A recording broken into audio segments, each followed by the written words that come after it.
Members of the public are welcome to participate in the meetings of the board. Comments of the public will be accepted during the public comment portion of the agenda. No action or comments will be taken by the board on matters not on the agenda.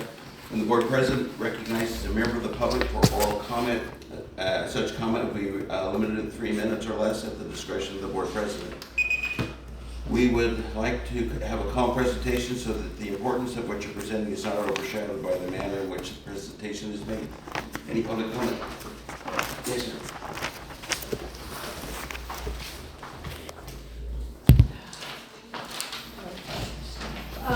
So I've come to... Can we have the podium, please? Thank you. That way everybody can hear me. I come to these meetings trying to bring your attention to some needs of your residents and your staff. I'm not coming here to be a random complainer. My original goal was to bring things up for the betterment of Eden Valley. After all, this is my mother's home now. The people here are our family now, and I care about the goings-on of the place. So I'm here this time to let you know that my mother's ring was stolen on or around June 7th. Disturbing, I'm sure. You find that disturbing. Even more disturbing than that, this is the second piece of jewelry that's been stolen from my mother here at Eden Valley. The other being my father's gold wedding band that she's been wearing behind her wedding ring since he passed away 20 years ago. I'm sure the administration here will tell you their story in their words. That's why I'm here to tell you our story in our words. Both rings were stolen, not missing, which is the insulting term your administration uses. Just because no one was found liable doesn't mean it wasn't stolen. So back to my original goal, which is to bring things to your attention for the betterment of Eden Valley. You obviously have a theft problem. The other part of the problem is that you have nothing in your investigative system that actually helps you figure out who stole these heirlooms from your vulnerable residents. Each time, it's the same outcome, no resolution, so Eden Valley just says it's missing. Why then, I ask you, would you change your policy if you didn't have a problem? How many years has Eden Valley been in existence, and now, because you had 2 thefts, you change your policy? Your administration will tell you, like they've told me, that it's standard policy in all care homes now. So Eden Valley is just doing what all care homes do. Ask your administration to update you on the new policy. I don't have enough time tonight. What happened to the original goals of Eden Valley? I'm asking you the same question I asked you last November when I first started coming to these meetings. Like I said then, you've lost the heart here. You've lost something, and nobody seems to care enough to look into this stuff. I'm not making this up. This is like, it's frustrating. And you, the board, are ultimately responsible for the goings on here. I hate to tell you this. You hired these administrators who run this place. This is on you. You need to start looking at some things that aren't running smoothly. That's all I have to say this time. Okay. Thank you. Thank you. Close public comment. Jimmy?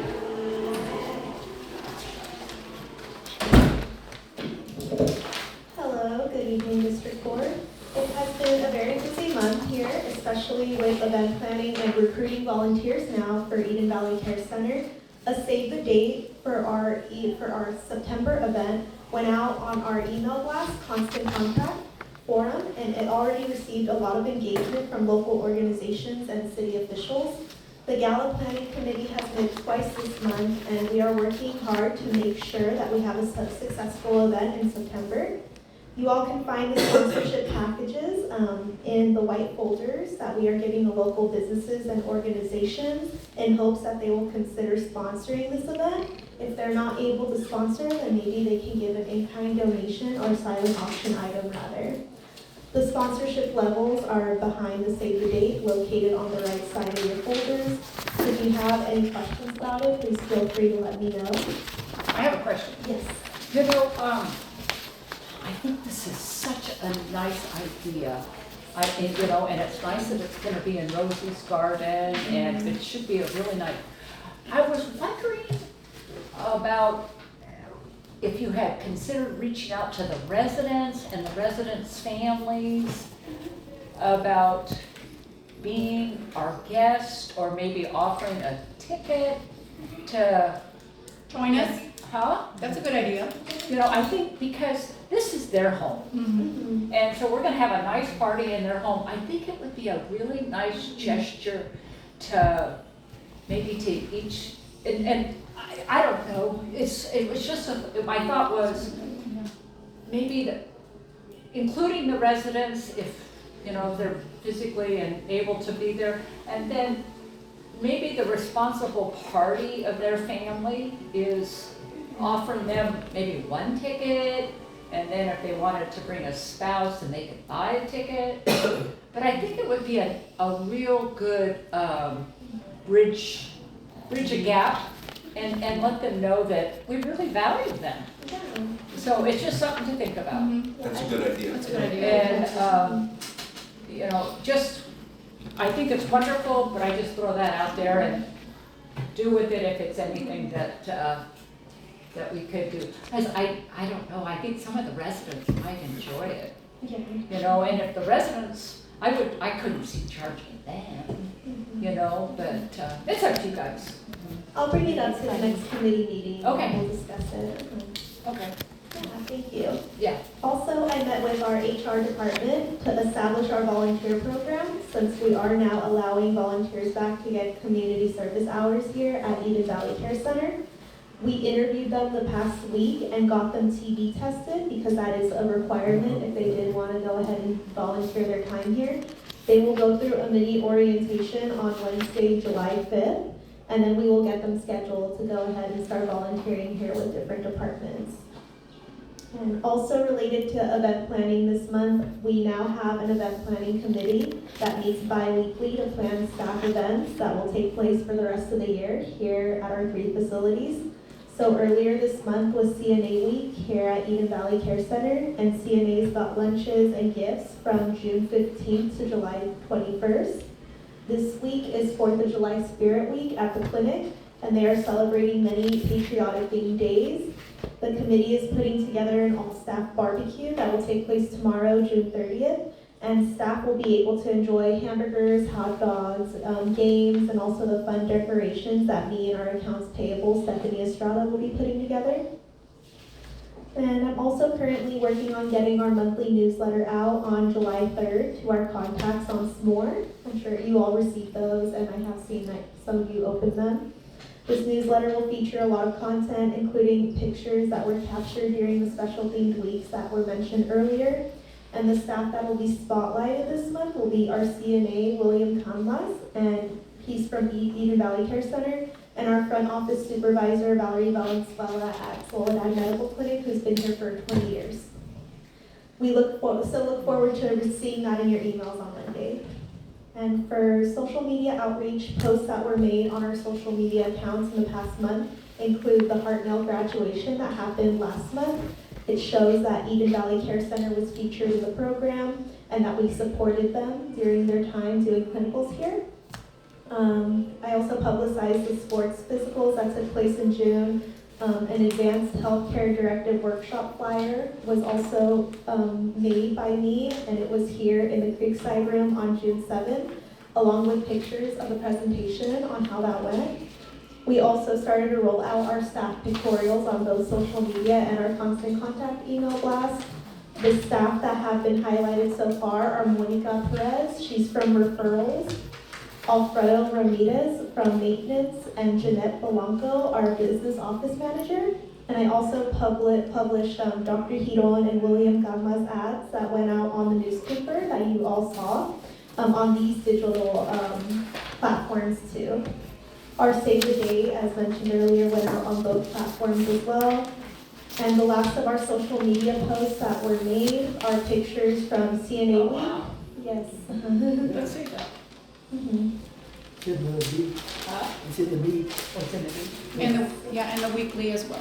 If you guys have a copy in front of you. Oh, wow. This is nice. Yeah. So that's good. Thanks. Oh, wow, this is really nice. Do you have a copy here? I have one at home too. Okay. I'll send you. So I'll do the best. Here you go. Okay, so the last of the social media posts that were made are pictures from CNA League, of our CNAs with their gifts, and saying farewell to a former patient here, Randall Goodnight. He was here at Eden Valley Care Center for 7 months, and he was cleared to go home. Oh, here it is, here. That concludes my report. Any questions?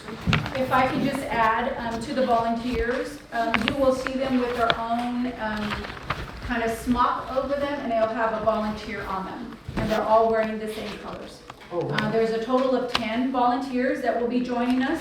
Many are sophomores and juniors in high school, and one is a junior at CSUMB studying biology with a future plan to work in the medical field. Very, very just pleasant and great volunteers. So. Thank you, Jamie. Thank you, Jamie.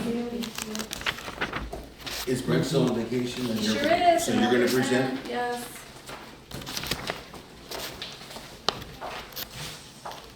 Alright, everyone. So, I won't do Brent justice, but I will fill in while he's in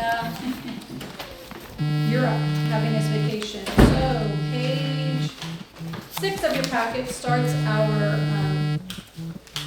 so one of the things, just to highlight from our last month is an increase in our cash and equivalents. We did increase it from the previous month. We were at $1.4 million. We are now at 1.8, which is roughly a difference of $396,000. And just so that you guys know, what I've been doing is that I've been taking any excess dollars and putting them into the savings account at First Capital Bank in anticipation that we'll utilize that money to pay off the PPS payment that will come due. And we'll probably get the invoice at the end of this month. And so I at least want to have $500,000 saved up of that money if it is my goal. So you go down to total assets. There is a variance and a decline primarily for 2 reasons. Is the cash decline and also construction in progress.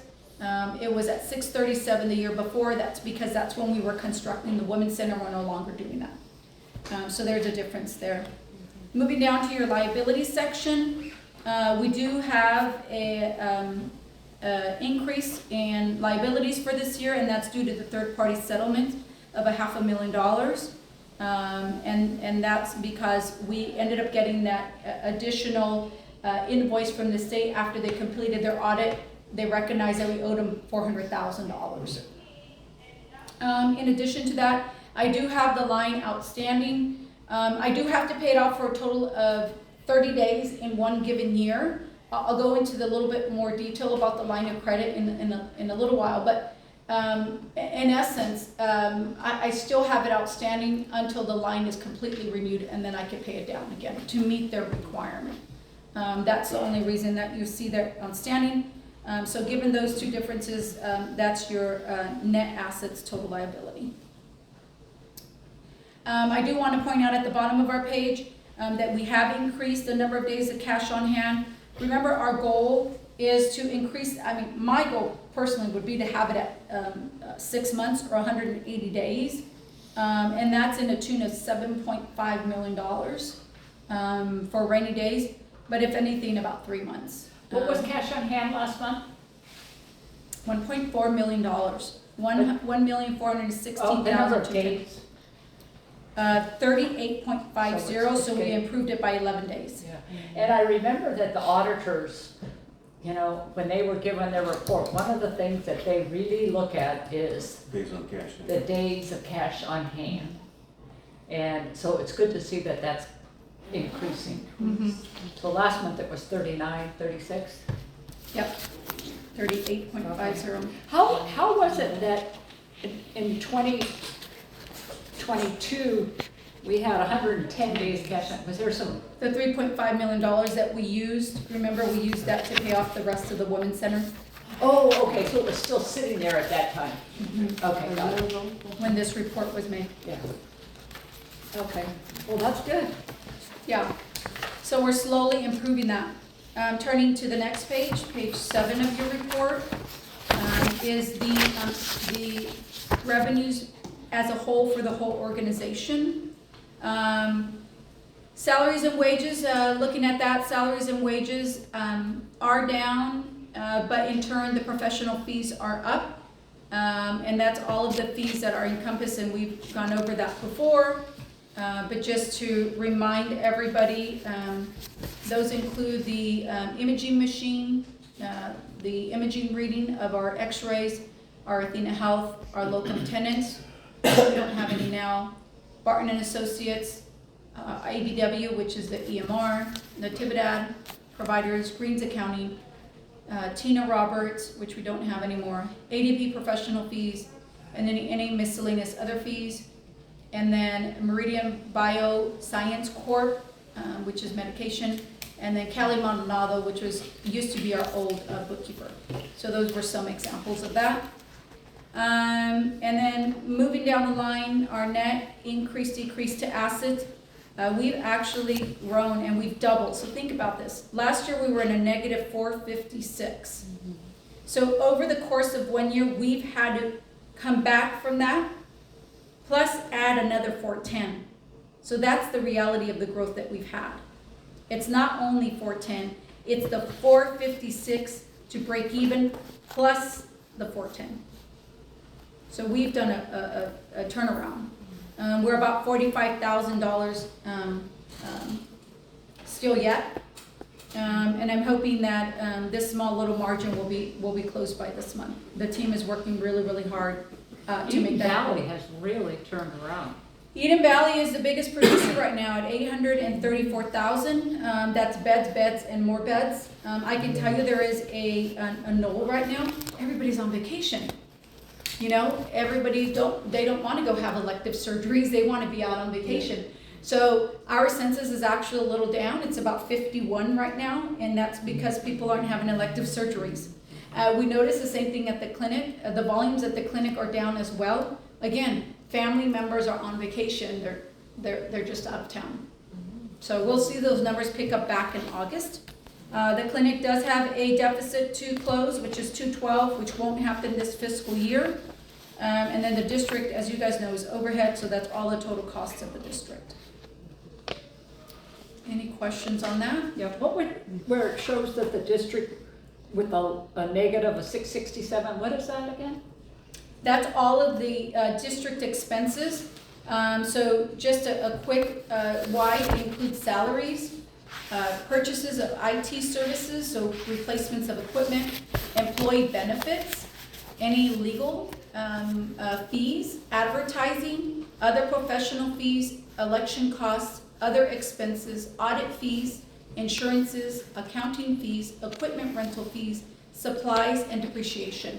So it's a bucket of, when things don't go to either one, then it comes into that. Yeah, and then what he does 70% goes to Eden Valley because they have the biggest group, and it's 24 hours, and then 30% goes to the clinics, is how it's divvied up between both agencies. Okay, going to the next page. I really don't have much to mention here except mentioning that the Medicare and Medi-Cal, we always want to shoot for about 50%, but right now, given our census, we're able to kind of keep that where it's at. Eventually, as more surgeries continue happening, that should increase for us. And then we do have a breakdown of how our money's being held and where it's being held at. Well, I think on that summary of income by month, you look at March, April, May, June, look at the income compared to the previous year.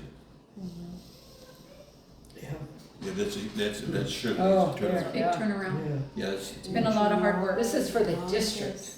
No, this is well, the district and all of us together. All the entities. All the entities together, working Yeah. together. Okay, this isn't on here, but I just have to ask for my own personal reason. I've been getting phone calls every day from somebody wants to know if I have Medi-Cal A and B. Does anybody else get these phone calls? Medicare, or Medicare. Medicare, Medi-Cal, they wanna know. Medi-Cal or Medicare? I thought she said Medi-Cal. Because Medi-Cal doesn't have A and B. Yeah. Well, Yeah, okay, then Medicare, but is anybody else getting phone calls? Nope. So every day, they call me and I hang up on them, because they keep asking me questions, but. I just think it sounds like a scam. Yeah. Oh, remember, all of the social security, information was just, frauded into. It was. Yes. There's just a notice, so anyone who receives social security, their whole system was just hacked. Oh. That's probably why you're getting them, so please be careful. Yeah. Yeah. Okay. I'm sorry, it doesn't refer to you, but I just had to find out. All right, going to the next page, page 8. Oh, wait, let's see here. My 8 is different from your guys' 8. So cash and equivalents, Well, that was it. That was one of go the to problems. 9, let's go to 9, Yeah. okay? 9. That's just a depiction of Eden Valley, of where Eden Valley was, and again, keeping in mind, we had to make up 573,000 before we can earn 834,000. So it's about $1.4 million difference. Look at the difference in expenses compared to last year, way down. And the income is up. Yeah, and look at the general administration is down. I mean, there's really, Eden Valley's done some real Wow. hard work. We're trying to drive, and you'll get to meet Natasha in a little while. She works, well, and you'll get to meet Alicia, who are working with me and trying to And if you drive look- it, co-pilot together. If you look at the bottom section comparing May of '22 to May of '23, we were in the Wow. hole, Yeah, I know. and then Plus. that's huge. Wow, that's Turn huge. around. Yeah, that's really huge, so. So I was looking on the website and it shows a job. Is the physical therapist still with us? No, he quit. Oh, he did for sure? Yeah, he went to home health. We already hired somebody. Oh, you Oh, did? good. Oh, good job. So- Because that was some big revenue. Yeah, that was. Okay. Yeah, I guess it's an attraction. A lot the home health really attracts them because they give them these kind of really high salaries. But the people that we've spoken to, it's hard work because they're driving everywhere they want and they need them in the county. It's, You were able to find somebody then. yeah, we already did. So And- where- Odd. Where is home health? Anyone who's at home and who needs a Oh, visit. they go to their home. Yeah, so the gentleman that we hired, Jay, he just raves about this place as he's actually attracted 2 or 3 people to our facility. Okay. Yeah, Well, that was because that was such a generator of revenue. and we got him way cheaper, this new guy with a lot more credentials. What's that? We got cheaper with more credentials. Yeah, Good. so he's already being onboarded as we speak. Okay. Well, that's a turnaround of almost $1.5 million from last year. 1.4 million we turned around. Okay, And the census right now is at 51, Mhm. so it's still holding strong. It is, Yeah, it's been steady for a few months now. yeah. And it will always remain at those levels. The only thing, why the census is a little bit low, 52, is because of the elective surgeries. A lot of people aren't having them because they're traveling. We still have that wait list? We do, but there's no really a wait list. I mean, and it's only people that have to move their family member from Texas to California, and they aren't ready to move them. Or some people, they just want to put their name just in case. Yeah. All right, page 10, there is our clinic revenues. On page 10, they did have a deficit of 212. I have to tell you though, we are making some great strides with the clinic. We are really digging in deep on making sure that every encounter is charged correctly and all of the opportunities within that encounter. We did have a meeting with our auditor, Kelly, and potentially there's days, like on Fridays, when we don't use some of the rooms, is allowing the providers to utilize the space and not, not keeping them to 2 rooms, like allowing them to spread out. and then that way they can see their patient volume. So we looked at that, we're looking at that, and it's really comes in the billing side of the house, just really getting better in which they have. Our AR volume is down. I think we're at 41 days of AR, when last year we were probably about 50 or 60 days. So that's good. That means that we're turning it quicker. So a lot of good positive things that are happening on the billing side. Okay, I was wondering how it was working, because I know when I paid my bill, it was to out of state.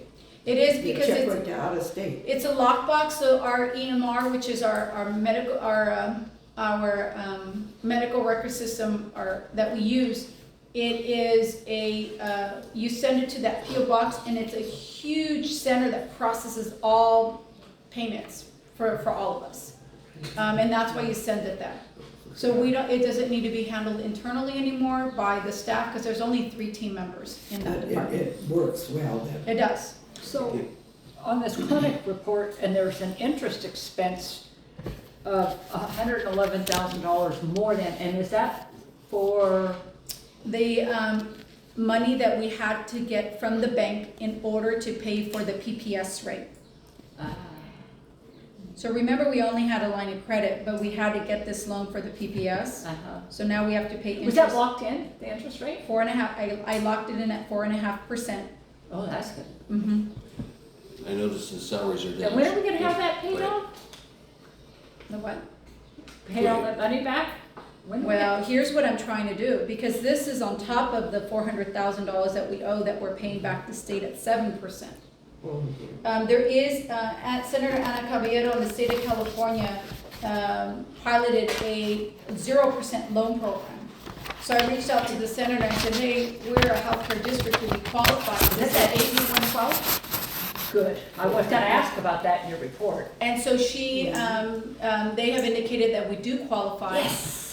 So in my estimate, that will bring our payment down, where I'm paying about $67,000, I'll bring it down to $25,000. I will still continue to pay the It's free, $60,000. it's interest free. Yeah, And then you have X amount of time to pay it back. We can pay back all that we owe and then pay the state back at no interest.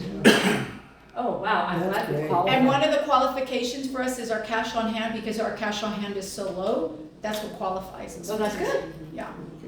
So Oh, wow. It hasn't opened Did you up file the application yet? it's not open yet. They're still finalizing their details. Oh, okay, because I looked at it, and it said that it was gonna be open in June, I know. but they didn't, they're Not yet. behind. No, I thought we would qualify because, yeah, because I was being told from my contacts that we didn't. Yeah. But when I wrote the senator, oh, she wow, said that's good news. that we do. So just know that. okay, I noticed salaries are down, is that indicative of the overtime and the lunch break issues being Yep. more resolved? That's good. Monitoring that really closely. Mhm. And professional fees are way up, but doctors are down. Is that because of contracted doctors, or? Doctors are down by we swap. 400,000 and professional fees are up by 5,500. Yeah, we swapped it. And it's like, but it breaks almost even. Mhm. It's the even. Well, if we can turn the clinic around, It will. It's coming. it's coming. It's coming. It's just a matter of time. It's in the next couple of months or so. Yeah, And everybody's back to work? 100%. We've actually hired some additional MAs now. So we're back to our 15, 16, to our normal fleet of people that we used to have. What about, this kind of goes in line with Jamie's, I was so focused on Eden Valley. What about, the staff are aware of the party in September? Because actually, it really is reflective of the clinic. They're in the committee, the gala committee meeting. We have a committee, the gala committee, which is made up of staff members. And we have several clinic individuals on that committee. Okay, good. So we try to do that. When we do events, we try to do them in collaboration and incorporation of all our staff. Wow. Okay, the next page, it just shows you where cash is being used and how it's being used. And then let's see what else. did he give you guys, okay, the budget. Oh, my question. So on the third party settlement, that's the PPS you're talking about, right? So how much is that total amount? If we're paying $1.1 million in interest, which is 7%, how much did we actually take? Like near $20 million? What page are you on? On page 11, 11. it says okay. payment of third party settlement, which is $1.1 million. And that's supposed to be just interest. No, Let me I go think back. No, that's, that's the whole total. I think that's principal and interest, I hope. 1.1. Oh, that's just the booking. That's the new year. We had a book in the new year. Okay, and $1.1 million, that's a total amount or that's the interest for the year? No, that's the total amount. So we had to acknowledge that because we don't get the invoices, so when we get the cost report, and if you remember the auditors just did the cost report, they give us that number, so that's what the estimate is. So that's the principal and interest that's outstanding right now? No, just the principal. The interest part doesn't come due until the day that they send us the invoice. And then it starts the clock. So we either have a choice to pay off the entire amount or make a deal with them and create a payment plan that's when they tack on the interest. So there's no interest tacked on This it. could all stop though, as soon as that AB 112 comes in. Yes. Well, and remember, even though it shows the full amount, we're just acknowledging it in our financials. It's not due today. Right. We acknowledge the full amount in our financials, but it's not due today. It doesn't come due, it takes them 2 years, 2.5 years to send us the bill. Yeah. If we just But got if we will 2019, do that, we're in, what year are we in, 23? We just got 2019. Yeah. Okay. Okay, is there any more questions on the treasurer's report? If not, we'll approve the treasurer's report. I move we approve the treasurer's report. Okay, the motion, do I have a second? Yes. Okay, we have a motion, okay, roll call vote? Ann? Yeah, I'm sorry.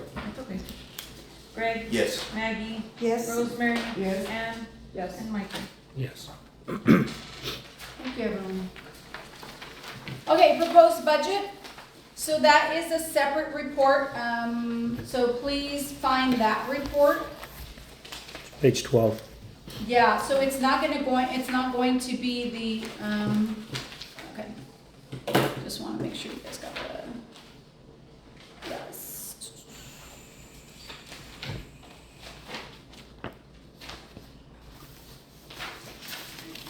Okay, you need to look at the one that says 22. There's 2223, which is the operating budget. and then- 16 Yeah, is your proposed budget, 2324. yeah, All right, Page 16? yeah. page 16, please. So let me go to that section of my reports. So Brent and I really spent a lot of time going through this line item by line item and making sure that we adjusted every category as such. Did Michael help you? Michael wasn't able, he got sick, so. I had a couple days off this month and I was sick the whole time. Yes, he made up for those days that he was, it happens that way, I don't know why, when you get on vacation, you get sick. So we did make some projections or assumptions, okay? So Eden Valley Center revenues are based on an average month bet of 46. And that's being conservative. Even though we've been at 51 and 50, we didn't want to overdo it and then not meet the target, so we did it at 46. Would you like an adjustment? Clinic contractual service adjustments, we recorded them at 50%. Right now, it's about 40%, 46%, it kind of wavers. So we said that we were gonna get 50% of every bill that we contract. So, and when I look at my history on that, I keep track of it on a monthly basis. So, for example, in the month of January, we collected 52% of everything we billed. February, 42%. March, 61%. April, 52%. May, 63%. And right now, it's about 45%. Is that typical? Yeah. Because you bill for a lot, but they only pay, you bill for $100 for an office visit, but the insurance says, oh, we're only gonna pay $70. And then you have to just write off the rest. And they You give see that with your Medicare bill? Yeah, know, you when see they- that on the explanation of Yeah, benefits, yeah. So the other assumption is that the PPS settlement of 1.2 has been added as an additional contractual adjustment to the number. We've also included improvements. Two improvements that we've included was $60,000 for asphalt in the parking lot. So that's the one over by the trailer. And that's important because that's where we get all of our deliveries, all of our food deliveries. If anything ever happens there, we couldn't get our food delivered. Another 40,000 is for roofing at the clinic, and it's not the actual roof. Just so that you guys know, it's the edges of the roof. That's where the water is, so we got to fix that, and that's $40,000. We've also included for additional support in the LVN department. We added 3 more LVNs. We added 4 CNAs, and then our director of nursing, which is our permanent director of nursing, so making sure we accounted for that. They made sure that this one also includes my salary in the district expenses. It also includes the Natividad, $32,000 per month for the Women's Center. It includes, let's see.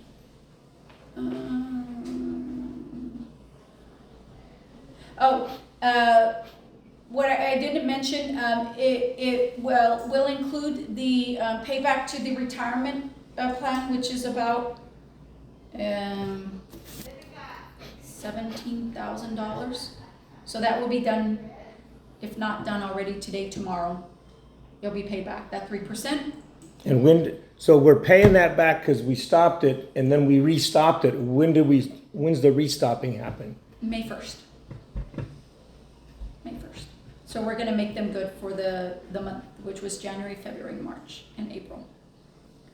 And then it includes overtime, and it includes the generator payback potentially. I'm trying to say that the generator grant, since we were not able to install the grant, they now want the monies back, which is $300,000, which is fair. They have to have it back. However, they did give me a list of expenses that I can write off. So I'm meeting with the generator folks tomorrow and seeing if I can keep a majority of those dollars. So me and Brent, you know, we're estimating we're only going to keep about 50,000 of the 300,000. I'd like to keep all 300,000. So I have a very extensive report. It also includes a certification of the Women's Center, and we'll talk about that a little bit more, of $25,000 as an RHC. So those are the assumptions that are within this body of this budget for 22 and 23. For 23 and 24? Pardon me, yes, 23 and 24, yes. Starting July 1st. So what you gave us before that we were going to talk about, there were many pages and lots of detail, and this doesn't have a lot of detail. I do have some notes that I can share with you for some areas to look at. You know, for example, for the board approving this, it's kind of hard without seeing what last year's and other years and comparing. You've put all that thought into it, but the board's not seeing all that thought. So that would be some comments of things to look at or to reevaluate. I compliment you. We have a budget. This is much more complete than last year's proposed budget and much more than the budget we haven't had in many years. So that's a milestone. So we did take those trends and we did look at those in order to come up with these. And I have to tell you guys, we didn't deviate very far.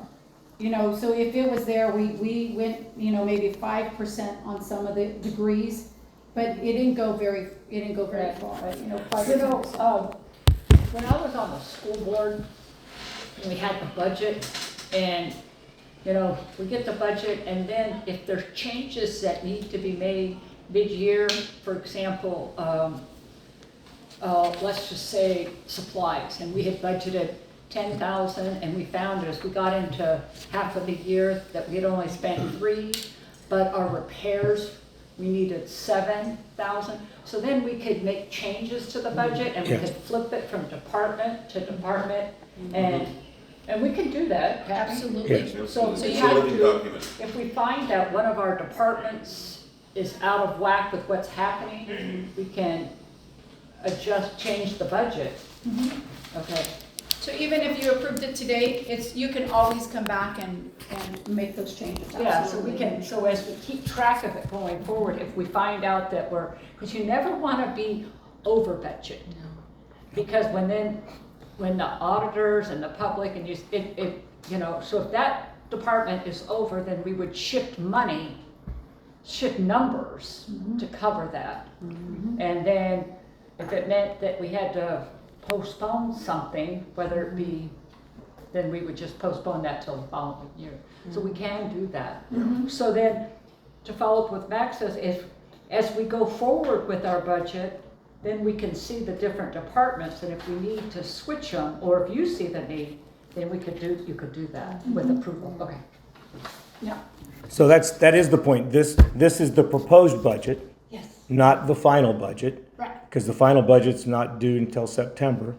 And so from the health and safety, there's some facts that we haven't talked about. Health and safety code, on or before tomorrow, June 30th, the district shall publish a notice stating all the following. One, that we have adopted a preliminary budget, which is available for inspection at a time and place as we notice. The date and time and place when the board will meet to adopt the final budget, and that explaining that any person may appear regarding and heard for any item on this final budget. And this notice needs to be published in newspaper, first publication at least 2 weeks before the date of the meeting, and et cetera. So what we're voting on is our proposed budget, and we need to publish to the public that we're going to review our final budget, and they have to be able to come and review these numbers and this workout. That's what the law says we have to do. Where'd you get that law? From the health and safety code that the lawyer sent me, because she told me the government code's not what we use health and safety code. And that's what the health and safety code requires. I meant to print a copy out and bring it, but I didn't, so. So we will I have can to approve the step 1 proposed budget, and that's what this is. Yes. So he's right. And then, We'll approve And it. then- I've never heard that. Yeah. Yeah. But this, No, as far as publishing it. yeah. Every, It's on the website. yeah. well, It's on the Yeah. website, right? And that's what this is asking for, is a proposed budget, And- to approve that. it actually says we have to put it in the paper and tell them where they can come review that budget. We got to make it available for And I'll review. review that with, normal. Yeah. so step 1 is doing what we're doing now, is to approve the proposed budget. I make the motion. Okay? Do I have a second? I second. All in favor? Roll call? Graig, Yes. Maggie, Yes. Rosemary, Yes. Yes. and Michael. Yes. Just a dumb question. We have this new form where we have the redevelopment clinic. What budgeted we think that we're going to cost us for month 1, and it tells you what it actually costs us. Are we going to continue this? We will. That's, So this is a summary of this year. Yeah, Yep, we'll do the same thing for you I think guys. that's absolutely perfect. Yep, so you guys can have a pulse on it. Okay. Resolution 2023-04, authorizing the district chief executive officer to open the rural health clinics. All right. So that is a follow-up to opening the Women's Center when it was previously without the certification that was required that it needed to be done. And so in order to do that, we have started the process. It's a lot of work, and it's going to take our part and mainly mine and Sophie's part. And what we're going to do, That's what you've been busy with, huh? we're going to contribute our time to keep the district's time down. It's about $25,000, and that's at the discount fee. But that's what it's gonna cost? Mhm. And that's at the discount fee with our costs. That's just what the auditors are gonna, the Kelly, our auditors. A lot of paperwork, and a lot of reports to submit. That's a fact. Yeah, we have a lot of work. So we've been on it. We've already started the process and submitted everything that he needs. But it will be as we go through it, So 25,000 is what he's charging. So what he needs is this, basically authorizing us to deem that clinic a rural health. So it says, whereas the Soledad Community Healthcare District is a hospital district organized pursuant to the Health and Safety Code, that the Board of Directors of the Soledad Community Healthcare District find that it is the best interest of the district to operate one or more rural clinics, that the Community Healthcare District Board of Directors authorize the District Chief Executive Officer to open the rural health clinics on behalf of the district within the district's key catchment, and basically that means within our area, and after appropriate due diligence has been performed and executed any necessary application for the designation. So this will give me that authorization to do all the paperwork that I need to make this happen. There's a lot of money that comes when you're a rural health clinic. There's a lot of, the federal government Right. starts really. There's a lot of payback for that $25,000, but it's a lot of money up front. Yeah. You know, It's- FQHC is the next level, but that even there is even a lot harder because you're dealing with the federal government. So the only other one that has it is Clinica. Clinica Salud, and they're always getting free stuff. And it may be a challenge because they're not going to easily give up their territory. Yeah, it's a good thing. So I have a question. I understand what this process is, but this sounds like we don't have a rural health clinic yet. And we actually do because the Soledad Medical Clinic is already a designated rural health clinic. I don't think so. Oh, it is. Yeah, that's the point. That was what brought this issue up, is that because, and from the research I did, it's not really clear in the words, because we have a rural health clinic, and when you build a new building, if it's not attached by the same roof, they expect that to be recertified. So we're actually certifying the Women's Health Center to become a rural health clinic, even though we already have one there, correct? Yeah, if you remember, at one point in time, Steve was talking about attaching a breezeway that covered, that connected to the two, and that was how he was gonna get around it, but he chose not to do that. Oh, okay. So Well, That was the reason why, remember that? So all this is saying is that it's in the best interest of the district to operate one or more. It's the or more Got it. is what we're acknowledging. Okay. This gives you permission to do the process, but the process is adding the women's clinic as a rural health center because the main clinic is already, quote, certified. Yeah, Okay. because you didn't have the breezeway. Okay, there's a motion on the floor. I move we adopt resolution 2304. Okay, do you have a second? I'll second. Okay. Roll call vote? Graig, Yes. Maggie, Yes. Rosemary, and Yes. Mikey. Yes.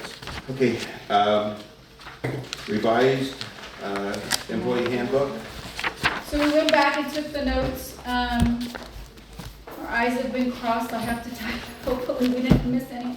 If we did, it could still be fixed, but that's a new updated version with all the recommendations. And Max, thank you so much for your participation in that employee handbook. Oh, jeez. We did a double side this time, okay, that way you guys don't get yours. Yep. Save trees. How often do you think you should update this? Annually. Huh? Annually? Yeah, you guys will see it again. And then if I have any modifications along the way, we'll do like little modifications along the way, because attorneys and things change along the way. So is this written by the lawyer? Yeah. You know, A page to read. You know, this is nice, it's got a lot of pages. But one of the things that Max brought up was, at the last meeting, was like highlighting in the margins where the changes were. Yeah, so that suggestion is definitely warranted, but it's not, it won't make any sense because I'm a new employee. Oh, gotcha, okay. The only people it makes sense to are the people that are not. Okay. And the people that are here already know the changes, so there's not anything that you guys are seeing that they haven't seen. Okay. It's still helpful when you're reviewing things to be able to For your guys' identify. sake, probably, it would have been the marginalized and version, you're right. This was a lot of hours. It is, with attorney hours, HR hours, my hours, yeah. Yeah. So I did ask, now that we have it, I did ask all of our HR group that they have to read every single page. Just So to they give it. initial it. Oh, I want them, yeah. Not our staff, obviously, our staff just acknowledges it, there's a form in the back. But Is there a paragraph in here without me going through it, since there's something about all Oh, yeah, Yeah. it does, yeah. Go on, what That's she it. said? You know, Ann was just here with her problem. That is so difficult. I mean, when you have so many people working in and out and how do It's a you- problem at every institution. Yeah. Correct, How and do it's you not deal with isolated that? to us, and we've taken care of the matter with her personally, both times, financially, both times. Very significantly, both times. Well, and the other thing is that, you know, when they are admitted to the They facility. sign off on that, we are not responsible. Right, and then it also is, you know, don't bring us things of value. Yeah. And take it home. I Even when you agree go to the with that. hospital. I agree with that, yeah, Huh? piece of value, yeah, piece of value. You know, I just, Just a personal value, some things are just a personal value. yeah. Yeah. But you know, like when my grandmother was here and my mom was taking care of her and stuff, and you know, my grandmother wanted, so mom went down to the dollar store and gave her one and said, here, wear this one, we'll keep the other one at home. Yeah. Because you just never know. Yeah. I mean, I wish everybody would. And we do an investigation, we got police involved. Good. Staff was interviewed, so It's it's good. You did take action. We did, You did to remedy immediately, the problem, yeah. immediately, as soon as we found out that this was even a given. And our employees are well aware, and they signed this employee handbook, they know it's part of it. They get training during, their orientation. They have to watch Well, videos. and the other thing is on the flip side, is go to the family. And I'm not saying tell them that we have a thief in the house, but saying, you know, don't bring items that are valuable, whether they be personal or monetarily, because it's easy to get things lost or misplaced. And wasn't there somebody that lost something in their laundry? Yeah. Yeah, we found it. Oh, it was a hearing aid, Mrs. Valley. So, I mean, it's, as new residents come in, they're stressed, the family's stressed out, right? Okay.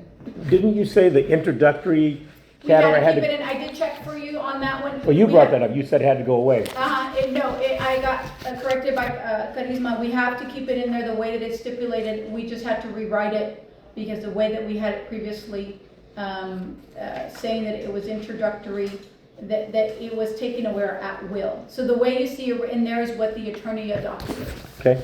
is how it's been adopted. So with the help of the attorney, you drafted all of this. Yes.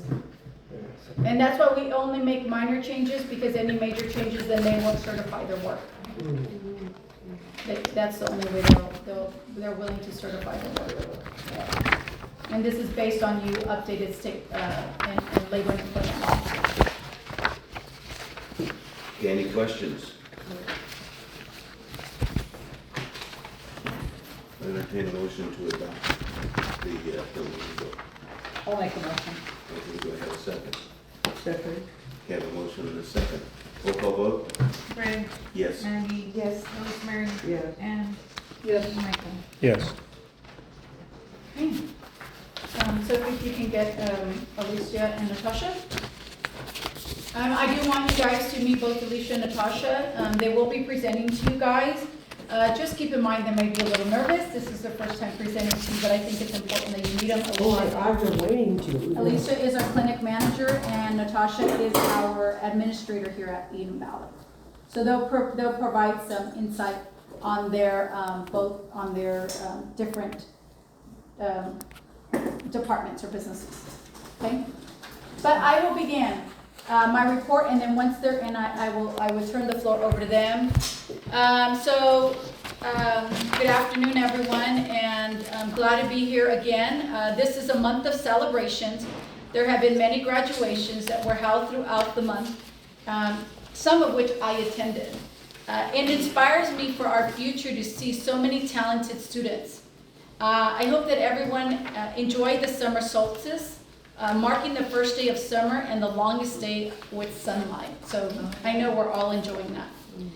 We already talked about the volunteer program. I'm really excited to initiate that. That's been in the works for a little while, and I'm glad that we got it off the ground. You guys will be impressed by these young volunteers, and hopefully when you're in here next, you'll get to see them. LAFCO. Thank you, Greg, for attending this meeting with me unexpectedly. LAFCO sends these emails out to those that sign up and of their upcoming board meetings. And so I am always in there looking around, and when I went in there to look around and did a search, I found our name of our district was in one of these emails and letters. Kate McKenna, who is the executive officer of LAFCO, initiated a study, and I'll read you the entire script, but I'll highlight where we stand. So this is what she wrote in part of her LAFCO report to the LAFCO board. Part 3. Other LAFCO initiated studies in 2022. LAFCO completed a municipal service review sphere of influence study for the city of Soledad. Currently, staff is preparing a municipal service review sphere of influence study for 5 Greenfield area agencies with a focus on Greenfield Memorial District, Greenfield Cemetery District, Greenfield Public Recreation District. These 3 districts are experiencing financial management and other compliance challenges with accountability and transparency requirements. The study will be completed this summer. Later this year, staff will begin a municipal review sphere of influence study for the city of Gonzales to coincide with the city's anticipated Vista Lucia annexation application. Okay? Here's what caught my attention. It was the second half of this. Due to a variety of emergency concerns, staff also intends to begin a municipal service review and sphere of influence study for the Soledad area public agencies this fall. The study will focus on the Soledad Cemetery District, Soledad Mission Recreation District, and the Soledad Community Healthcare District. This task is not in the adopted work program. It will postpone a task that is in the work program, a routine study of the services and boundaries of the 7 Monterey Peninsula cities to 2024. So Greg and I sent this to Greg and I said, hey, we're mentioned by LAFCO. They're mentioning they're going to do the sphere of influence. It's not in their normal routine. And so Greg and I got to talking a little bit, and we actually drove up to Salinas and showed up at the meeting. And maybe you just want to share your input. Yeah. When we had talked to a couple of the commissioners earlier, and they started asking some questions, and what is the emerging issues that are coming up, and she didn't want to answer that. One of the Mayor Oglesby, he requested that be a written response to him and to the rest of the work of the commissioners, so they know what are the emergent issues. When pressed a little bit, Kate came up with the notion, well, we're trying to figure out how to provide shared services. Now, the cemetery district is in a world of hurt, as everyone knows. How is this healthcare district going to provide shared services for the cemetery district? Yeah. How is the recreation district going to provide shares? I don't trust anybody north of Chular, and the people of Chular are suspect. And that's where I'm coming from, South County. So I'm wondering if this is being pushed a little bit by SVMH. We had a meeting We've with... always suspected that. Yeah, we had a meeting with Kate and Marianne Leffel. And I talked to Kate and I told her, I said, I'm going to have to apologize to you because I had some very negative thoughts about you because, and I was on LAFCO for a long time, because I thought you were somehow in cahoots with SVMH. And she claimed absolute innocence. Well, that was like, what, 3 months ago? Mm-hmm. Now all of a sudden.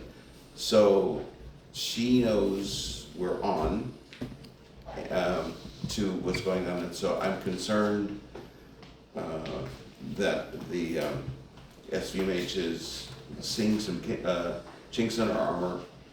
And I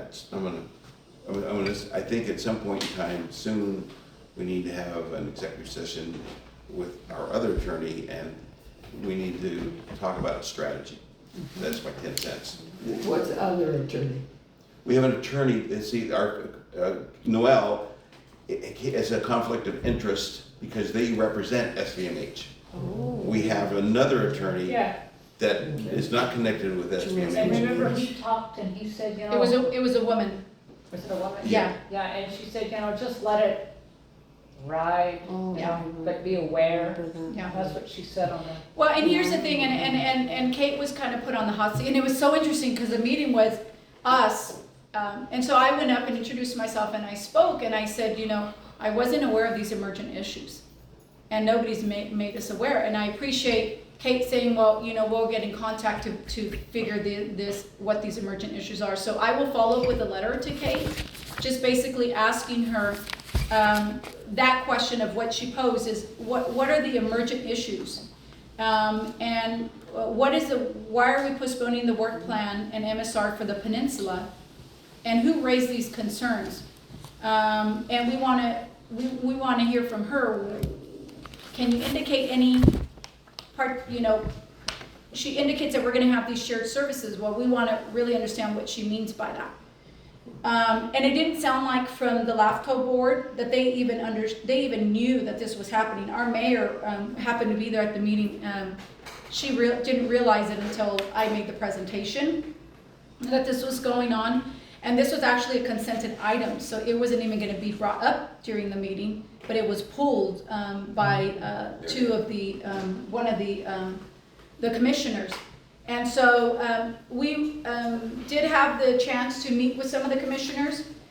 So we are inviting them here, and you guys are welcome to. I'll let you know. Matt Gurley, we're meeting with him. Pete Portress, who also goes by Warren Portress, we'll invite him to come and do a tour. Megan was there. So Megan, which is the city manager of Soledad, she was there because they were talking about that annexation and everything else going. So all of Soledad was there. Somebody mentioned, one of the commission mentioned all the brass was there because all the city managers up and down the valley about annexation. There's some big stuff happening on that end, but a lot here in South County. So yeah, the city managers from, you know, Gonzales and Representatives Gonzales, Springfield, Soledad, Salinas, and Peninsula. So, and then us from and this was all directed at Kate.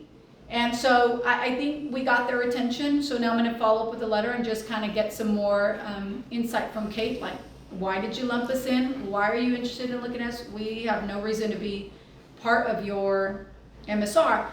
Keeping in mind, we are due for an MSR report because the last one they did was in 2012.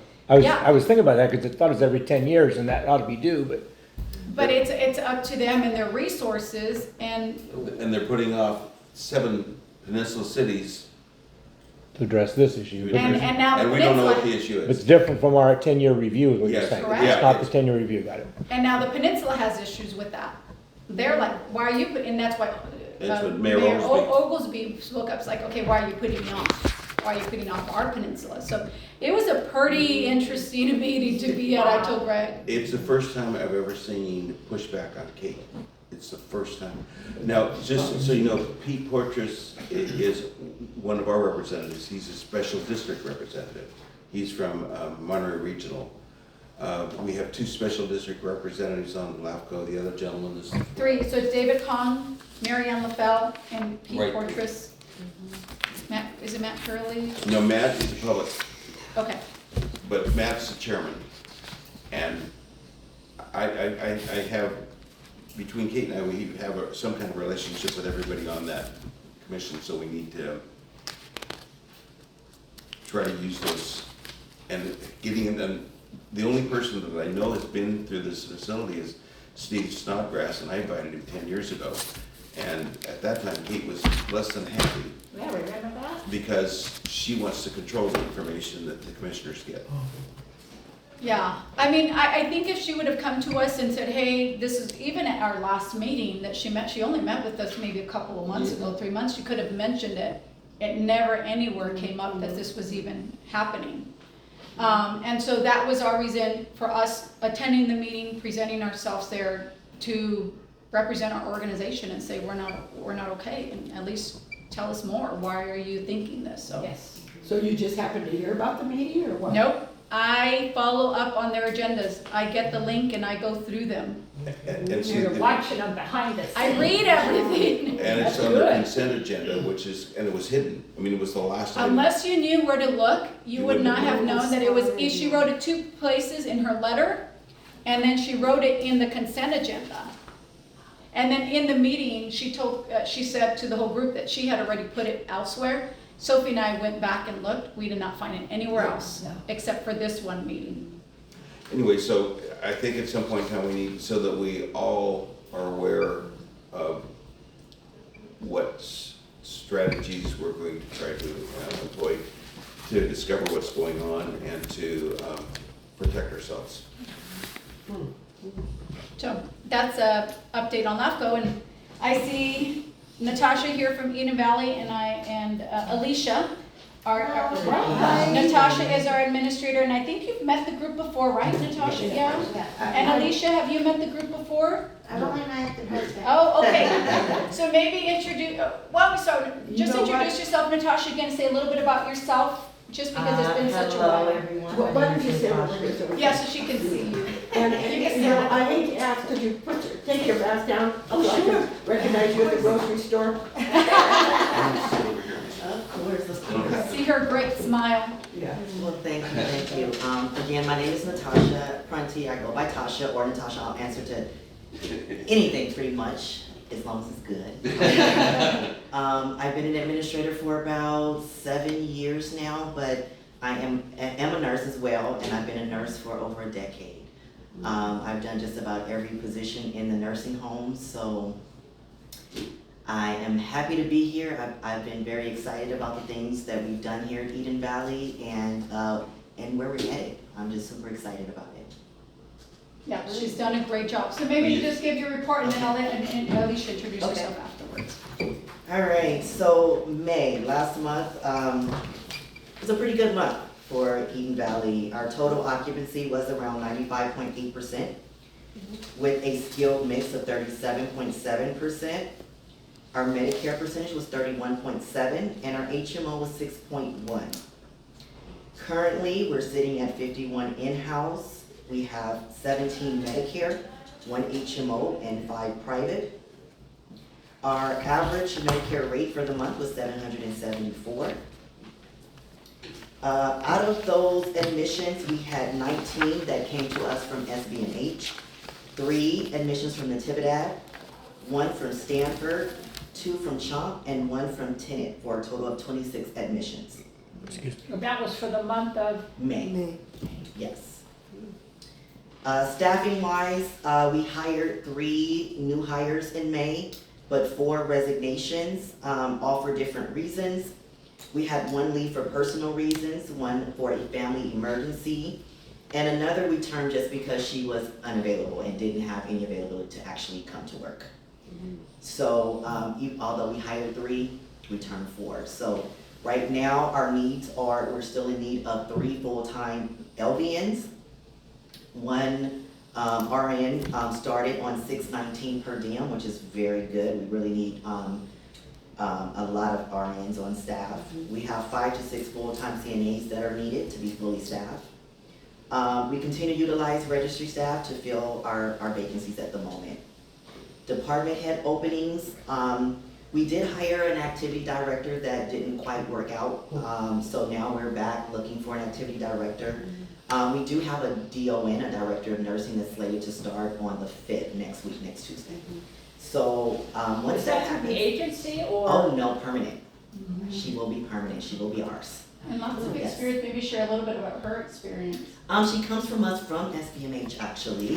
She was a case manager there and she left. She actually lives in Soledad, right around the corner. So she has been in the community for quite some time. Her background is in acute. So she's never worked in a SNF before, but I'm pretty positive that we can get her up to speed. Let's see, events for May. We had a pretty eventful month. We celebrated Cinco de Mayo. with a potluck. We had Nurses Week from 5/6 to 5/12. We gave out goodie bags to all of our nurses. We played games and had a lot of food. We also, right after that, we went right into Nursing Home Week that started on the 14th through the 20th. We had a barbecue, played games, we had theme days and prizes.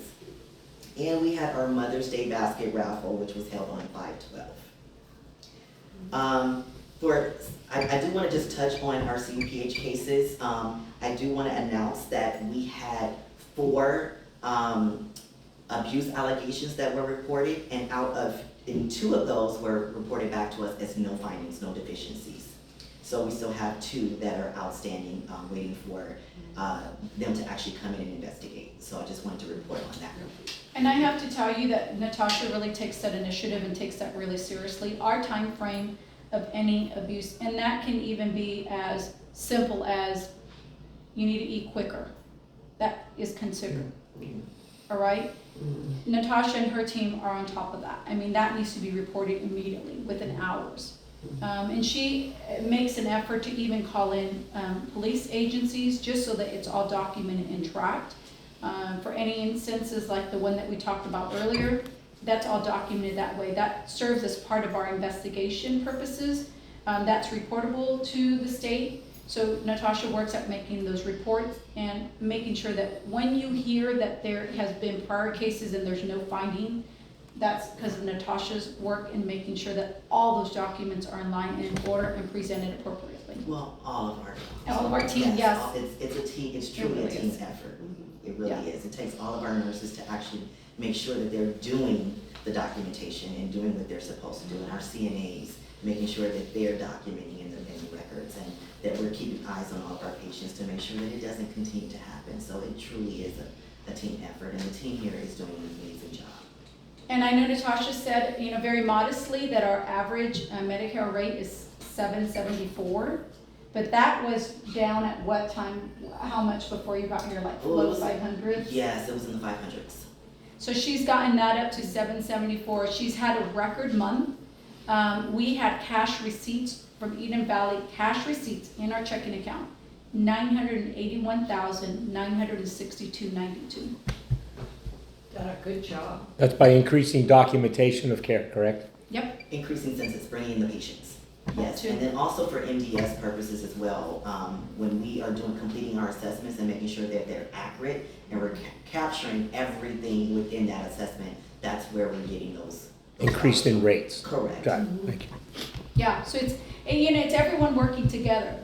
It starts from the front, it starts from the admission, making that, and then you just kind of, and then it works with the billing department. It's not enough for the staff to be working up here in the front, getting it all in, when in the back end, we're losing it. So it's working all the circle, called the revenue cycle, and it's completed, so. Yeah, I've been thrilled since you've been hired, because one of my pet peeves was always the waiting list. And the waiting list was always so long, and we weren't full. And so I give you a lot of credit, and I'm really happy with what's happened since you've been hired. Thank you so much. And I'll back that up with, before you were hired, one of the things that bothered me was the facility there was a lot of empty beds. Yeah. And, and it went round and round about why we couldn't fill these beds and da-da-da-da-da. And, you've come on board, we're filling these beds, and the cash receipts show the difference. And it's really, to be commended. You've turned it around. You did. And thank you, because it was just, it was half empty. And how are you doing with staff? Do you have enough staff? We're still utilizing agency. We're hoping to kind of wean ourselves away from that. It's just been very difficult to hire at the moment, but we're working diligently on that. No, it's good. Yeah, capturing this RN that we captured, I mean, we actually had a previous employee apply, and it's all about meeting their price, because it's very competitive, and it's so expensive, you guys. I mean, it just is. I have to ask, with other facilities, you know, we had a public comment where a family was missing some jewelry. Mhm. Did you see that in other facilities? Yes, it happens. It does happen. That's why we have our theft and loss policy in place. Yeah, so there's processes and procedures that are in place that we have to follow when the patient actually comes in the door upon admission. Yeah. And we did follow that process in that particular Yeah, case, yeah. but it does happen in other places. And to just let you know, in that month, we only had that one report of theft and loss. So it's not many that's happening. Okay, Excellent. very good. Thank you. Okay, thank you guys. All Thank right. you so much. All right, Alicia, if you want to come up next and tell a little bit about yourself to the group and introduce yourself. Thank you very much. Thank you, Natasha. Thank you, Natasha. Thank you guys. Okay. So my name's Alicia Delatorre. I'm gonna take my mask off so you guys can see my face. So I'm the new clinic manager. I do the operation for Soledad Medical and for Women's Health. So my update is for June. So for June, this is our Spirit Week right now. We're doing it in both clinics. And then, let's see here, okay, so one of the things that we're doing is we've been opening on Saturdays. We've been opening clinic on Saturdays so we can do more, well-child physicals, sports physicals for our kids that wanna get into like, Pop Warner sports. And then we opened up our vaccine clinic, so that way patients, if they're behind on vaccines, they can come in on our Saturday, which makes it more convenient for our families. They can come in and get vaccines done. We were very successful for the month of June. We saw 57 patients on both Saturdays. So 26 patients on each Saturday. That was fantastic. We had Dr. Hidon work both of the Saturdays, and he was back to back to back to back. It was good. They don't like it slow, and it was back to back. So we were able to see all those patients. With the success, we're gonna open up for July 15th. I have one of our PAs is gonna be working, Amy, and the difference with this one is we're gonna be helping patients physicals. Instead of it being ages 10 to 18, which June was, in July we're gonna be doing ages 4 to 18.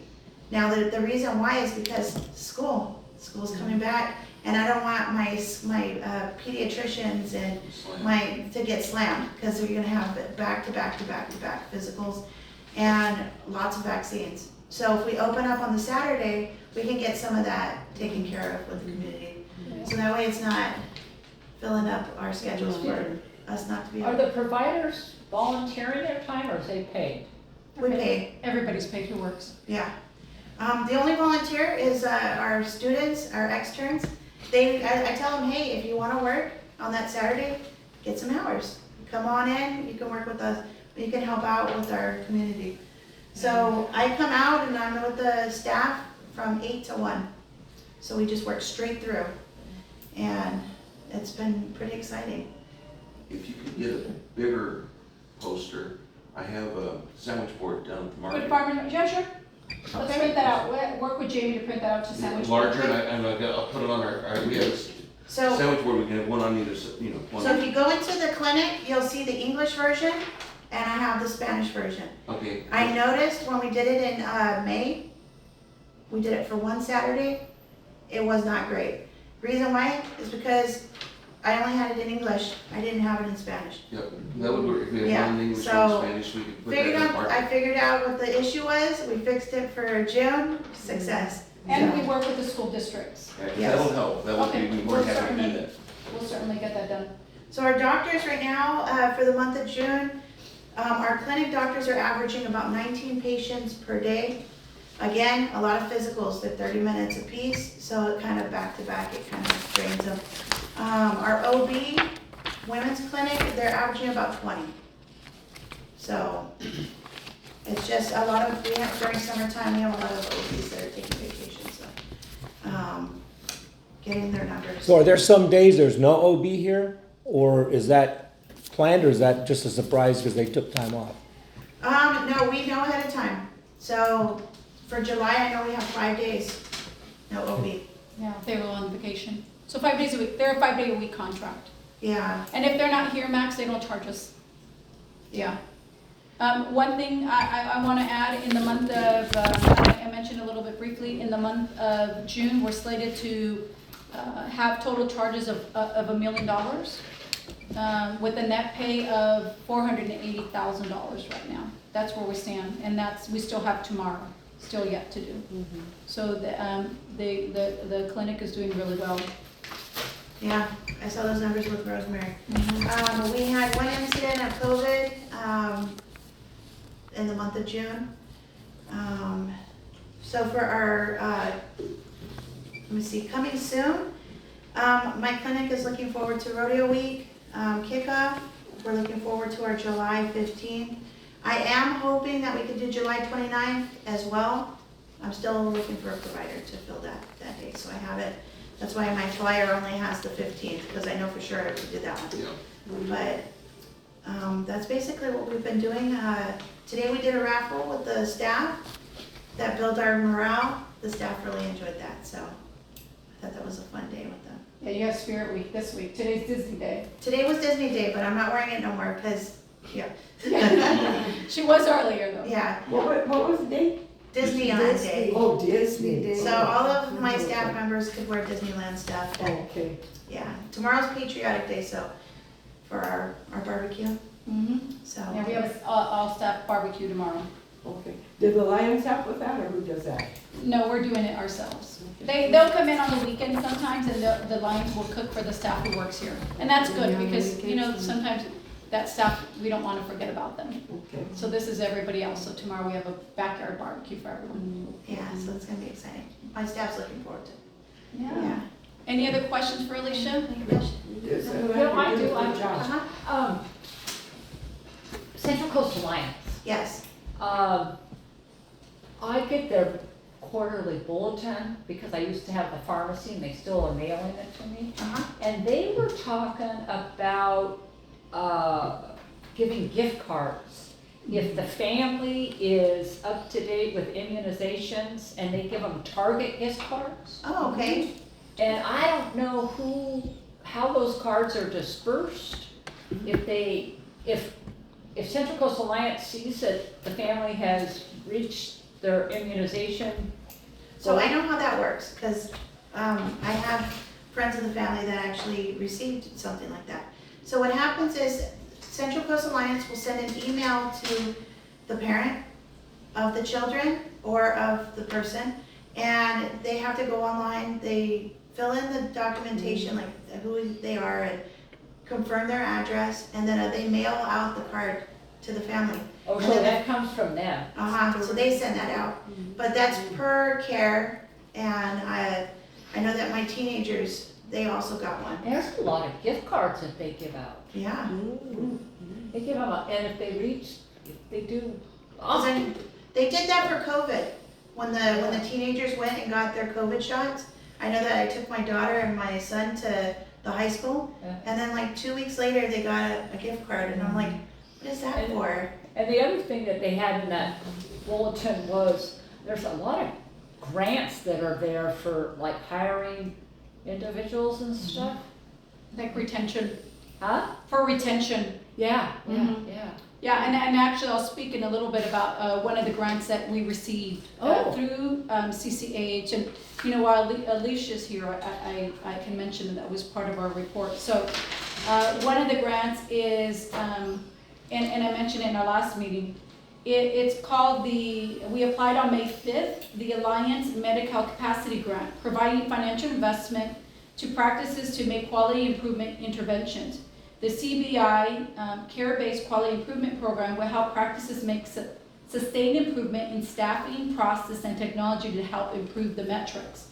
We were awarded the grant. Wow. We received $234,246.58. Wow. We expect to receive payment of funds in 3 phases. The first payment of $187,397.26, hopefully by the end of this month, in the next couple of days. The second payment will be next month in July, which will be $23,424.66, and with the final payment to be in October of $23,000. Okay, good. So we are applying for these grants. And they just happened to send this to me, and I was perusing it, and I thought, oh, wow, Yeah. very good. Yeah, I found that very informative when we were having our CBI meeting. They were like, well, there is a grant that you can get some of this money back, and I was like, send me the info. 'Cause we need to get every dime that we possibly can. 'Cause Exactly. Our providers work very hard, so, yeah. Okay, thank you. Thank you. Welcome. Welcome. Pleasure meeting you all. Here. Okay, have a good rest of your day. Thank you so much. Welcome. Okay, next on our report, and I know Max will like this. Max made a recommendation a while back for us, the district, to explore district emails to all board members. We have explored this with legal and have agreed with us providing district board member emails. So you guys will receive a draft email, which is as such, which will guide you in setting up your district email. If you still need support, please come and see Sophie or call Sophie and she can walk you through that. We'll be seeing you. So she could do that, so look out for that in the next couple, before our next meeting, you'll definitely have it set up for you guys. So that will be done. I've already talked about the grant. Our line of credit. So our 12-month line of credit with First Capital Bank expired originally in March, if you guys recall. At that time, the bank decided to extend the loan for 90 days to give the bank an opportunity to review and monitor our financial condition. At that point, I provided, at the request of the bank, a mitigating report showing what we are doing to improve our financial condition. The 90-day extension just expired June 22nd. The bank has once again decided to extend it for another 90 days rather than renew it for 12 months, expiring September 20, 2023. They plan to renew it for an additional 12 months once they get a copy of our fiscal year and company prepared financial statements. So they just want to make sure that we're in good health, that whatever I put in the mitigating plan is exactly what's happening, which it is, and they will renew our plan for another, our loan for another year. $250,000. With the line of credit? The line of credit. How much is it? $250,000. So, you guys. We pay interest on that now, or we pay a monthly interest to keep that balance where it is, correct? Yeah. Unless we pay it off in full. But if you get that AB 112. At that Don't one, wipe it out. look, I do have the money, I can pay that one off in full, and that pays 0% interest rate. However, I think that right now, given our financial condition, I'd rather kind of keep that a little bit more secure and let the balances increase a little bit before I can pay that off. But yes, the AB will definitely help us in that. That's going to be our state. So just an update on that. The team already talked to you guys about new hires that we have incorporated. We still definitely need nurses. And we need some more CNAs on our books. We did hire some additional MAs, as I mentioned earlier, next door. What else? I've been really busy this month with partnerships. I attended the ACHD CEO Roundtable, where CEOs from other healthcare districts come together and to share best practices. That meeting, particular meeting, was important because I was able to meet with the woman who is the CEO at what is it? I'm going blank. Not Marin, that other. What is that other place by Marin? Anyhow, it's an island. It'll come to me, it starts with an A. Anyhow, she was just sharing with me their tax base. So do you guys know we only receive $12 from our residents? $12 doesn't even pay us a payroll. And so I was telling her, what did you guys do? They're a little unique because, Alameda. They're a little unique because where they're at is so far away that they didn't have a hospital. So they were able to negotiate with their residents to pay them $248 a year. But what that equates to is about $6 million annually. Gosh, if I only had $2 million or $3 million. So I'm looking at, and her and I she gave me some ideas. What we'll eventually need to do is we need to do a study, an impact study. Why that's important, and it will cost us a little bit of money. 2 reasons. One, if I have an impact study outlining the impact that we've made in the community, it will all bring all those grants that you want, and in addition to that, it will allow us to get new tax dollars, new tax funding, and eventually will allow us to get some more bond funding. That's the trajectory we need to grow. We need to go if we want to continue to grow and operate.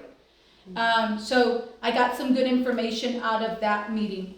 The next, I attended the Soledad Unified School District Safety Committee meeting and Big 5 webinar, where we're focused on emergency crisis response, including active shooter, physical safety, mental health and wellness, and school site safety.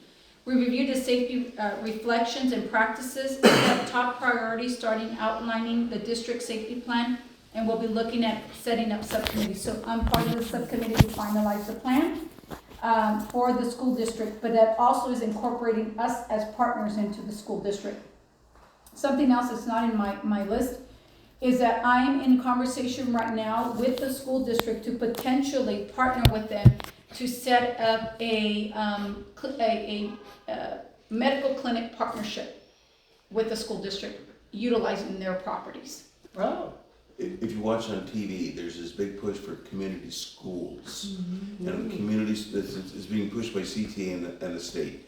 And the community schools, one of the things, they have multiple components, but they're trying to get the community more involved in it. And they have a community health, these schools have health centers, food pantries, just all kinds of services in there. There is some funding available, and that's the real push in terms of public education right now. It's that holistic point of view.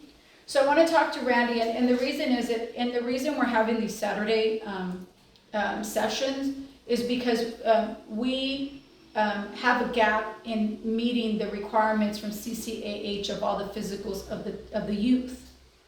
And what better place to go to the trusted place where they're at, and setting up a place there. So I'm going to talk to Randy and see what all it will take and if they're open to the discussion. So I'll come back to you guys. We have a meeting next week to talk about that a little bit further.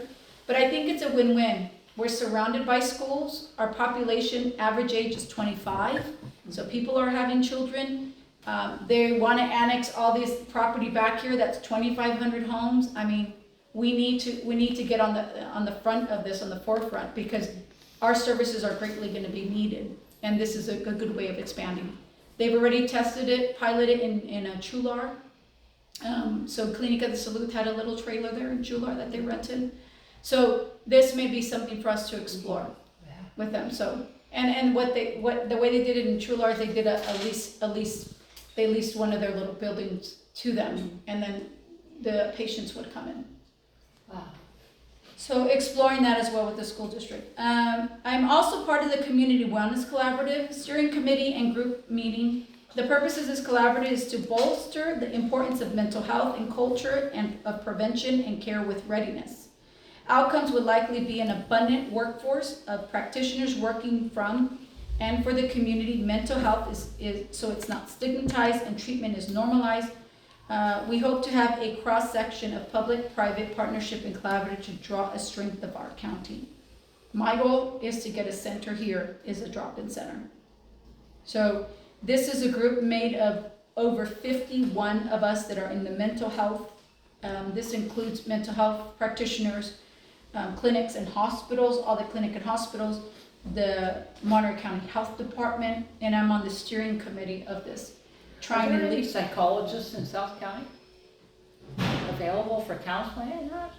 The one at the shopping center, and The county, they have a county program. over well, the there. county's right here at Gavilan, at this little Oh, shopping. yeah, there is one. And then there's one, So there is, it's not enough.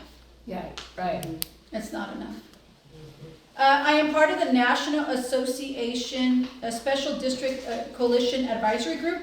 That's on a national level, and originally it was only to be, I was selected by CSDA to be part of this group to represent them for California.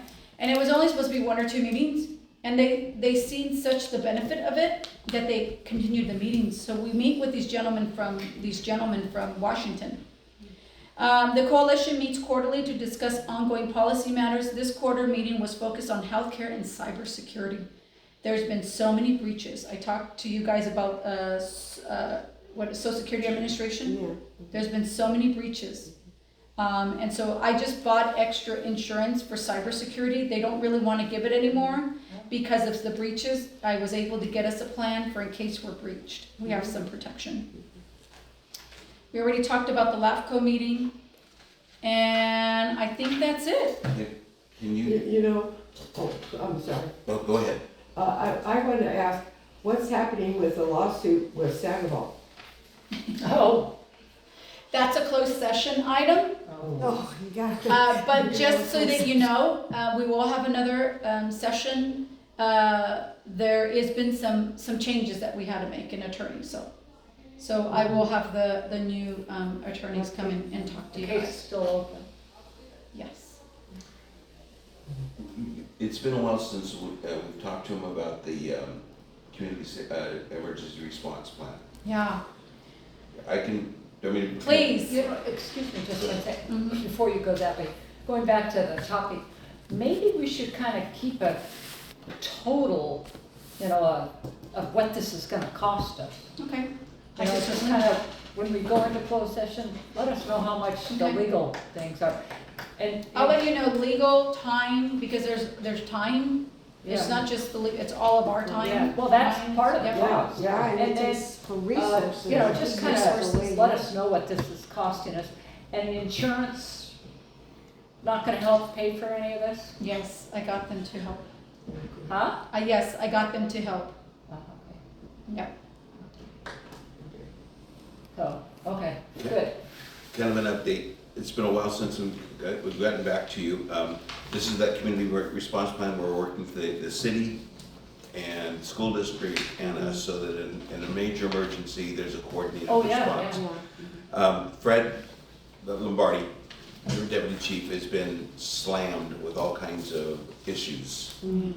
So he's been kind of distracted. But he's gotten back to me. There are several outstanding issues that have to be kind of addressed. We need to develop an MOU with the school district. When I say we, the collective, not us necessarily. So that, because they have above ground storage, if we have a power outage, we can't get fuel. Nor can the police department, nor can the fire department, because they go to the service station to get fuel. We need to set up, in order to be reimbursed by FEMA, whoever IDA determines needs to be ICS certified, or we're not going to be reimbursed by FEMA. For example, a major earthquake, for example. One of the other issues there's several issues, but anyway, those are being worked on. Whether or not AMR would be willing to use us is something that has to be worked out, and so that there would be training on mass casualty, because there's a Monterey County mass casualty plan that if we responded we would have to follow. The question then comes is, if we respond to an active shooter over the high school, and remember, there's one ambulance, that ambulance is not going to leave because they're taking scene control. So they're waiting for the next ambulance to come in. And that ambulance, if it's a seriously injured person, that's one person going north. So there's going to be a need for a lot of treatment there at the scene. So the question is, one of the questions I have is, can their AMR's billing for treatment and transport, is there a way that we can recover some of our costs? Also, the need, the district doesn't have any trauma bandages. We don't have the equipment to respond. So there's that, not only the training but the equipment issues. And I can tell you, and if something really bad happens here, we're on our own. Yeah. And when we had the floods, in the 90s, did you see CAL FIRE rushing in? Yeah. You didn't see anybody rushing in. So we're on our own. And so that plan eventually will come back to us. it's check sheets for the different command positions, and the reasons they're being written is, and you may be a logistics officer because you're here, and you need to have a check sheet so you know what you're doing. So there's a lot of things that are going on, and then we have to get our resources, like everything from where are we going to find chainsaws? Do we have access to the lumber yard so that we can do cribbing in case of earthquake? All of those things have yet to be done, but we need to get this first part done, and I want you to know Fred's working on it. I've been kind of moving along, but he's been pretty well slammed. But that's kind of, I want you to be aware that that's ongoing. It's going to come back to us, but that's going on. A lot of work's been put in, you know, thanks to Graig and his leadership with that. We met in COVID time, 2020, and Craig's kind of helped us steer this and lead this so that we didn't forget about it. So it's the school district, the city and police, and then us together. Because at the end of the day, and this is what at an emergency meeting for the school district, this is the thing that I shared with them as well, is that you need to know what your local resources are. In an emergency, you aren't going to be calling Gonzales and King City, and you want to know what they are here. And we're a local resource. We have 9 providers available. So if there's an emergency, you know, we have this resource. So know your resources. When they had the bus accident on the bridge, you remember that? Yeah. They had to get their mass casualty van from North County. Oh. Because, you know, like hazmat, Salinas Fire covers hazmat for the county. Mass casualty, the resources, the equipment, all that came out of North County. Well, you know how long it takes to get stuff down here? And we had a number of patients. And that was when the chief, our fire chief that time was Chief Foster. He had more than two firefighters. We only had 2 firefighters on staff. So I just want to let you know that that's going on, especially for Max, because I know that would be new to you. But this is not ongoing. We've been working on this. Since 2020, since COVID. Yeah. Okay, so that's. Stand up, I've been sitting for 2 hours. That's all I have, and just a happy 4th of July to each and every one of you. Our offices are closed on 4th of July, but we'll be open the Monday before and the Wednesday after, but we are closed. So happy 4th of July, anyone, unless you have any other comments or questions for me. I think we're going to have you hold on. Yeah, for closed session. For closed session.